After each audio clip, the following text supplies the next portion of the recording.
Hi everyone. So in today's topic we'll talk about the mental stress and the anxiety we go through. तुम इतने tired क्यों होते हो? तुम इतनी छुट्टियां क्यों लेते हो?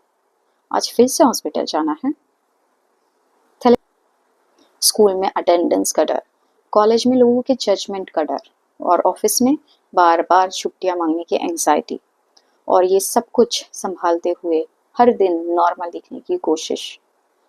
हर किसी को ये एक्सप्लेन करना आसान नहीं होता। हर बार स्ट्रांग बनना आसान नहीं होता।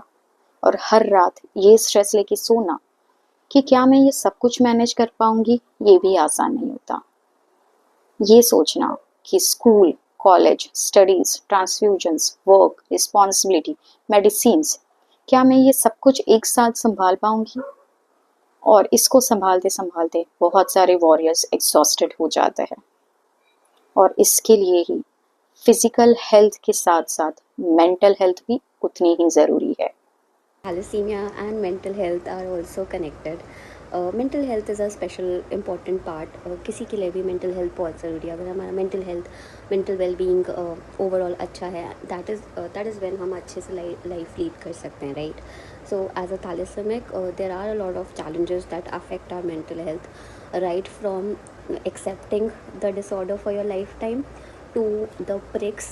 कभी कभी हमारी एक बार में वेन नहीं मिलती and that leads to a thought कि यार अभी ये हालत तो आगे जाके क्या होगा, मेरी नसें मिलेंगी नहीं मिलेंगी, व्हेन आई ग्रो ओल्ड मुझे और तकलीफ़ होगी सुई लगने में, टू द बैड रिपोर्ट्स। जब हम अपनी बैड रिपोर्ट्स देखते हैं that also affects us too and we start over thinking and of course the fear of judgement when we are in a public place.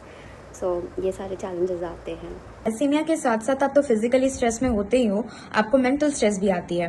सो मैं एक रियल लाइफ फैक्ट बताती हूँ। जब मैं अपने स्कूल टाइम पे थी तो मुझे क्या होता था, मैं अपने क्लास के टाइम ना बीच में सो जाती थी। तो जब मैं उठ के देखती थी तो मेरे सारे पीयर ग्रुप मेरे ऊपर हंसते थे और मेरे टीचर्स ऐसे वियर्ड लुक से देखते थे मुझे। तो मैं हमेशा ये फील करती थी, मेरे में हमेशा एंजाइटी होती थी कि क्या मैं क्लास में सबसे लेजीएस्ट स्टूडेंट हूँ, क्या मैं इस क्लास में बैठने के लिए बहुत अनफिट हूँ। But it's quite normal because हमें बहुत सारे हाई डोज मेडिकेशन में होना पड़ता है। ट्रांसफ्यूजन के कारण बॉडी बहुत एग्जॉस्ट हो जाती है, जिसके कारण हमें लेथर्जिक और बहुत स्लीपी फील होता है।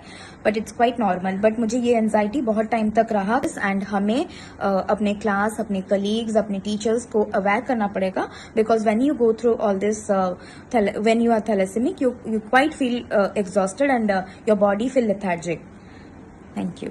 इस टाइम किसी को वीक, इर्रेस्पॉन्सिबल, लीजी बोलने से पहले एक बार जरूर ये सोचे कि शायद वो एक ऐसी लड़ाई लड़ रहा है जो शायद दिखाई भी नहीं